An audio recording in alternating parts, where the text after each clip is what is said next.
This is your friendly neighborhood author, Jonathan, and you are listening to Season 5 of the Floor Rejects podcast, The Isle of Artemisia.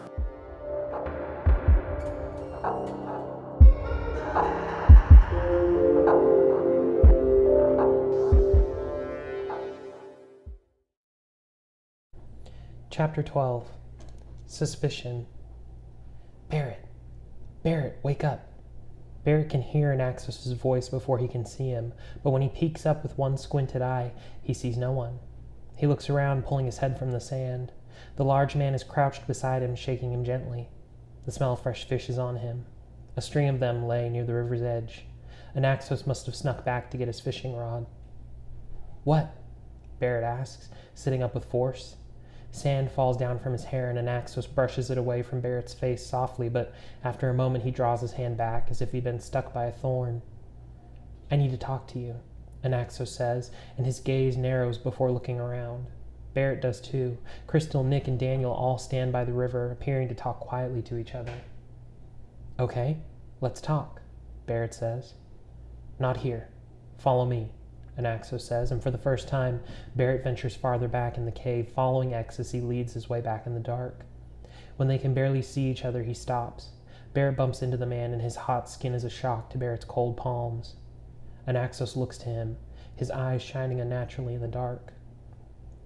I do not trust your friend, the one called Nick, Anaxos says, and Barrett shakes his head. X, I told you, he's just a little bit strange, Barrett excuses. Anaxos crosses his arms and huffs. I've seen him before. He is familiar to me, Anaxos says, and Barrett looks at him strangely.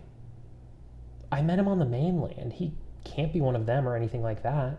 I'm sure of it, Barrett insists, and Anaxos looks at him suspiciously. I promise, X, there's nothing bad about him. He's just a weird guy, Barrett says. Then why do I know him? Anaxos asks. I don't know, X. Barrett's already getting annoyed at the suspicions his friends were all developing. They'd set in so quickly, and Barrett was quickly catching up to the fact that they were all together and safe, but now there were these veiled, quiet accusations being whispered in his ear. Barrett, I know something is different about him. I can feel it.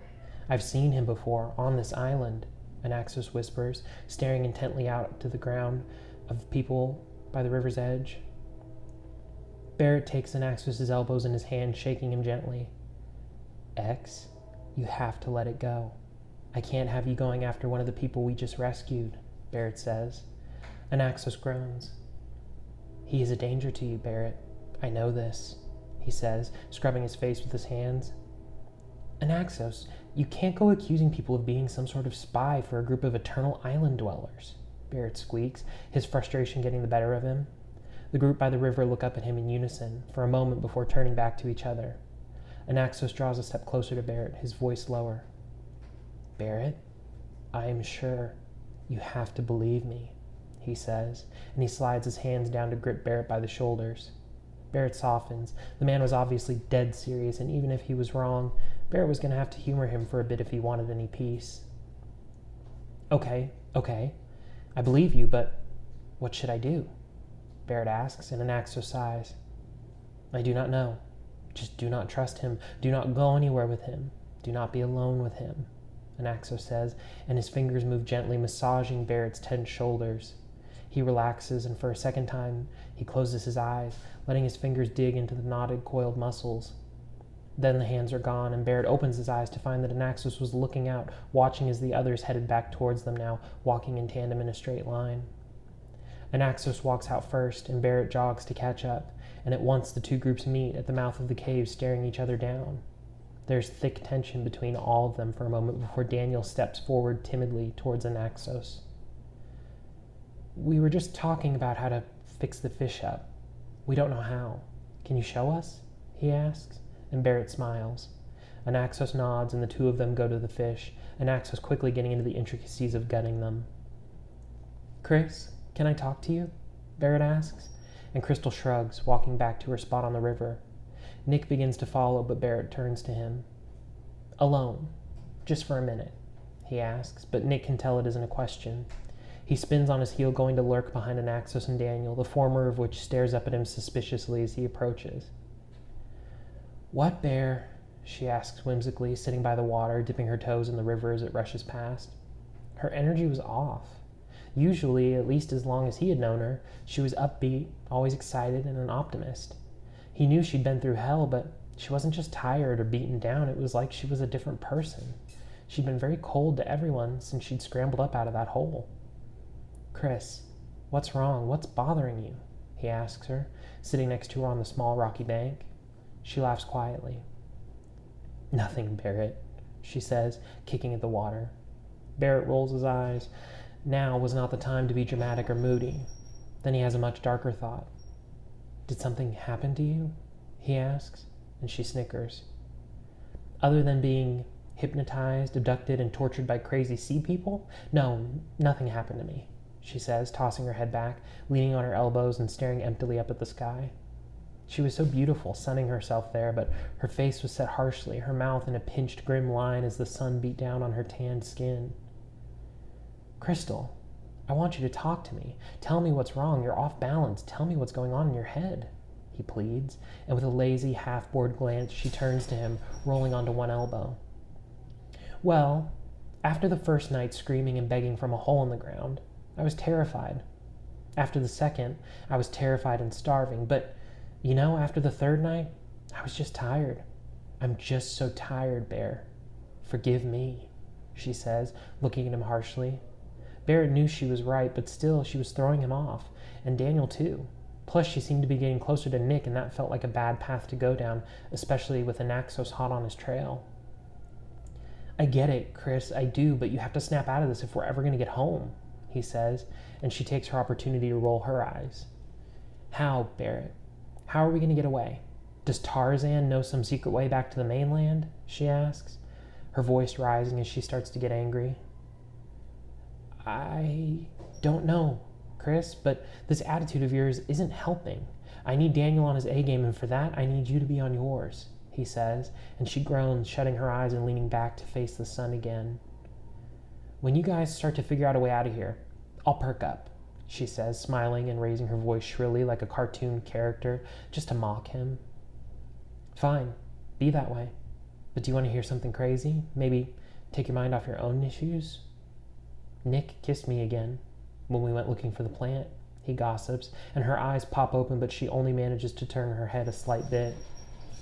"Again?" she asks, still sounding bored, but just a bit more engaged. Barrett laughs. "Yes, he kissed me on the boat that first day, and he kissed me again earlier when we went to go get the plant," Barrett says, and Crystal turns towards him in earnest now. "And how did that make you feel?" she asks, a little bit of energy back in her voice. Barrett shivers. "The first time was a little exciting, but the second time, it was just weird," he tells her, happy to have his little secret off of his chest. "Well, I think that's fun. Why not go with it?" she asks, a hint of a smile twitching at the edges of her lips. "I don't know, he's just not my type, and this is not the time," Barrett says, and Crystal actually giggles. "I think it's exactly the time, Bear. We're stuck here, and he's exactly your type," she says, rolling onto her belly. "I just can't do it. Not right now. There's too much other stuff going on," Barrett says, and Crystal, after a few moments of silence, looks at him with a coy smirk. "You're into Anaxos, aren't you?" she accuses, and Barrett scoffs. "No, I just think that now is not the time for anything romantic," Barrett says, and his friend giggles, her spirits already rising. "Who said romantic? You could just have a little fling until we get off this island," she says, getting up and finally moving more like herself. She was visibly less sullen as Barrett looked up at her, no doubt fueled by the smell of cooked fish from the cave. "No, Chris, shut up," he says, getting up to follow her as she made her way back to the cave. As Barrett smelled the fire, he rushes back in. "Put the fire out, they can track the smoke," Barrett hisses, but Anaxos just smiles at him and points up. The smoke was pooling on the ceiling, drifting lazily about before falling out of the cave, moving so gradually it was invisible as it exited. "Cave means no smoke," Anaxos says, and Barrett calms. The fish did smell wonderful, and as the sun sinks down over the edge of the forest and the four of them eat their fish with gusto, food getting them all a little more jovial, save for Anaxos, who still watched Nick whenever he wasn't looking. The night began in earnest, the bugs chirping and animals rustling in the bushes, and there was silence, save for the rushing of water. Then Daniel, full for the first time in days, leans up from his place laying next to Crystal and says something that sends the group into a full-on panic. X, why are your eyes glowing? Okay, what do I like about this chapter? Well, I like a couple things.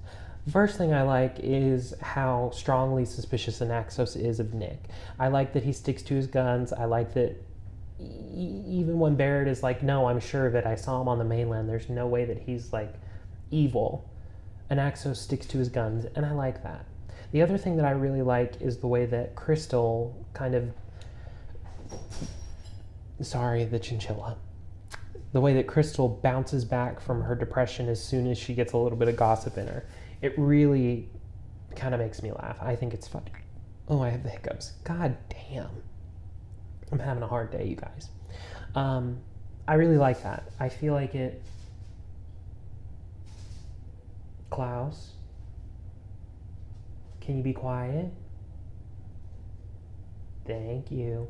I really like the way that she is moody and upset, and I like that Barrett kind of broaches the subject of, did something happen to you? And she's like, no, you fucking moron. Well, I'm stuck on an island. I'm stranded here. I've got no food, no water, no nothing.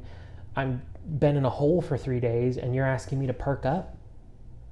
Like, it makes no sense. But to Barrett, he's been living on a beach with some hottie for a couple days. He doesn't see the problem. He doesn't see any big issue.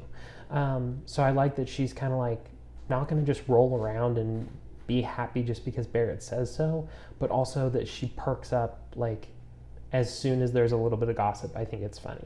I don't know. I think it's funny. Some things that I could do better, the length of the chapter, finding a better place to record. I don't know. I just feel like there's too much noise in this room, and it's really starting to bug me. I think that the next chapter, something exciting needs to happen. I think we've had 2 chapters that have kind of been developing this like buildup of nervous energy, and something needs to happen. Maybe not a resolution to this nervous energy, but something big needs to happen so that we can kind of let some of that breath out that we've been sucking in the last couple of weeks. But I do think this is a good chapter. I think that it gives Crystal a little more personality. I think it gives Nick even more suspicion kind of shrouded on him. I think it's good. I think it's interesting. But really, that's what I liked and disliked this chapter. I stumbled a few times, but I'm not going to go back and edit it out. You know, it's a work in progress. That is what this whole thing is. So I can't really be mad at myself if I don't flawlessly execute every single syllable. How's your day been? How's your week been? Mine's been good. I'm taking hair loss pills because I'm pretty sure I'm losing my hair. And it's causing all my hair that I have to fall out. So that's interesting. Hate my new job. Absolutely hate it. Miserable every single day. Sure am. But I'm not going to tell anybody that because I don't really want to be seen as a disappointment. Not to get too serious on here to my 5 listeners, but I don't want to be seen as a disappointment, anybody. What else has been going on? Oh, there's a huge art fair in my neighborhood this weekend. It's going to shut down every street for 5 blocks, and I am like so annoyed by it. It's not even funny. But you're not here for that. You're not here for the gossip. You're just here for the story. So there's my story. There's my analysis. I'm going to be back next week. I'm not making any promises about how long the chapter is going to be or what it's going to cover, but I'll be back next week with a new chapter of the Isle of Artemisia. But until then, I appreciate you watching, listening, participating however you're participating, and I'll see you then. Bye. Oh, my clicker didn't work. Damn it. Let's try now. Bye. No, that didn't work either. Okay, bye. Bye.